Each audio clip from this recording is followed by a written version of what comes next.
Hi, this is Jackie from GirlWithNoName.com, and not long ago I had the distinct honor and pleasure of interviewing none other than Mike Geary, the author of The Truth About Six-Pack Abs and The Fat Burning Kitchen. And here are some of the things that he had to say. Is that it all has to do with your nutrition too and your calorie intake. That if your calorie intake is where it needs to be, it is impossible to gain muscle to the point where you get bulky. I mean, you have to be taking in a surplus of calories to gain muscle mass like that. So if you're staying sort of, at your maintenance or slightly below your maintenance for caloric intake, training heavy is just going to help stimulate your metabolism. It's not going to add bulk. Yeah, and I mean, chemical enhancement is one of the things that gets the women you see in the magazines bulky. Exactly. So, don't look at them. If you're not taking chemical enhancements, let's just call it that, there's not much chance of you getting that bulky. So, okay, there's one thing I want to make sure we absolutely bring up, and that is proper form. I mean, some of these exercises are a bit more complicated than, what I used to do, my typical bicep curl. And I know Truth About Abs is comprehensive with explanations and pictorial demonstrations, but what if someone just needs a bigger hand to hold than pictures and text? Yeah, so this was something, I came to realize in recent months. And, even though I do the best job I can to, describe all of the exercises, in the actual manual and give thorough descriptions of them and pictures, everything, a lot of people still want to see, they want to see it in motion. They want to learn all of the little nuances of each exercise. And so what I ended up doing was I've become good friends with a expert doctor of physical therapy over the last year, and so I hired him to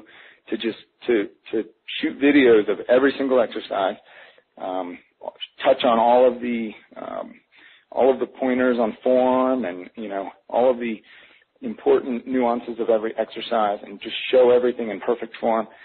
And the guy's a genius in physical therapy. I mean, he's helped fix actually a problem I had with really tight IT bands, and I've totally gotten over that now. But so what we did was put together this video center that shows every exercise that's in the Truth About Abs manual, and it's probably over 100 exercises.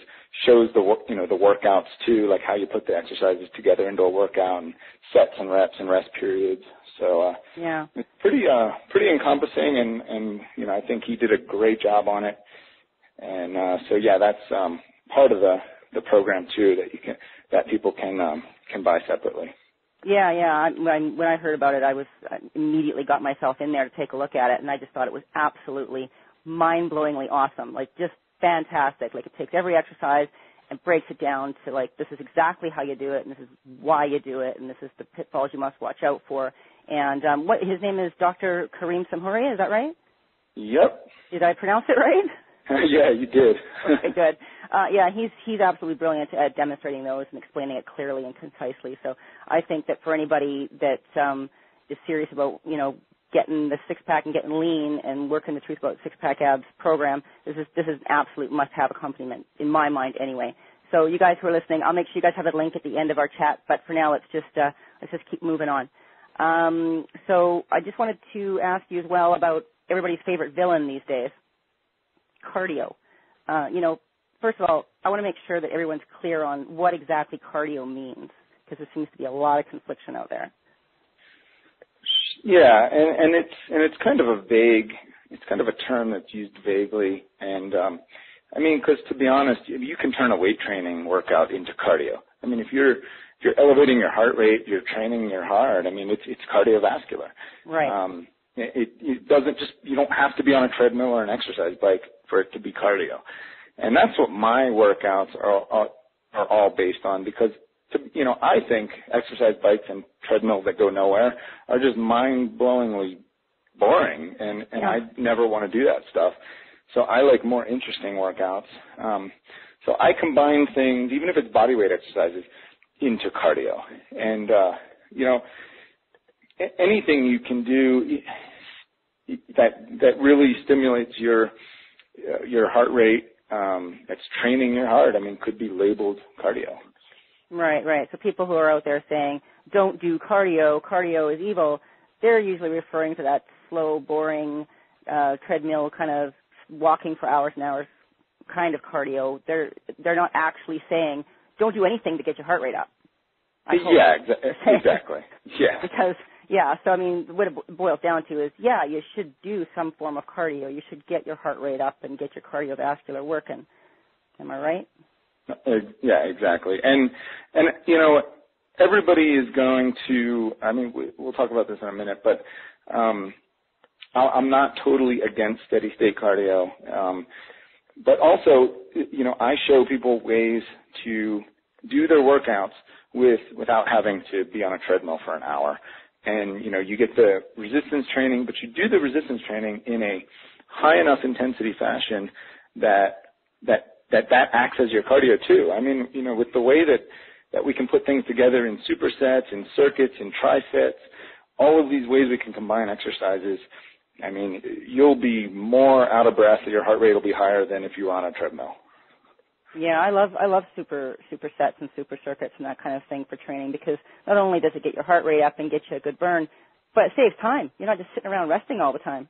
Exactly. You know, waiting for your next set to come up. So it's like just move on to the next exercise and rest one body part while the other body parts, you know, work in, that kind of thing. So, this boils down to that cardio is not counterproductive. It's something that you need to do. It's just a matter of how you do it. So you're saying to take weight training and step it up a notch to get your heart rate up.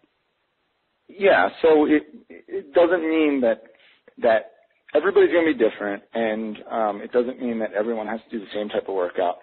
So, you know, like I said, I'm not totally bashing steady state cardio, such as a treadmill or an exercise bike or going outside and going for a long jog. Personally, you know, that, because I love running personally. Yeah, but anyway, I mean, I think there's benefits to it, but for somebody who wants to maximize their time and get the most efficient workout in the least amount of time, there are better ways you can do it. And here's another big thing to keep in mind. I'm not going to say don't do steady state cardio, because that doesn't apply to everyone. For one example, there are certain types of people that just don't like resistance training. They just don't like the feel of it. They're just never going to get into it, but they love going out and jogging. So I'm not going to say don't do that, because that is what they're going to be most consistent at. That's what they're going to enjoy, and they're going to do, you know, most regularly and not miss. If they hate resistance training, then why am I going to say, no, you've got to only do resistance training and never, you know, steady state cardio? Because they're never going to be consistent with that because they don't like it. But I do think a lot of people have never really given it a chance, though, and there's a way to mix both into your life. You know, if you do like the jogging and that makes you feel good, and, you know, then go out and do it. Personally, I'm not big into that. I like hiking, and, you know, I like getting outside and doing active things like hiking, mountain biking, skiing, things that I enjoy. I've never been a jogger myself. I just, for some reason, with my body type or whatever, I just don't enjoy it. So that's not something that's going to work for me. But mountain biking works for me. But also, I think that everybody, regardless of if you like. Well, obviously the interview is a lot longer than this, so if you want to hear the rest, just head over to gwnn.me/Mike Geary Talks, and you can check out the whole interview there.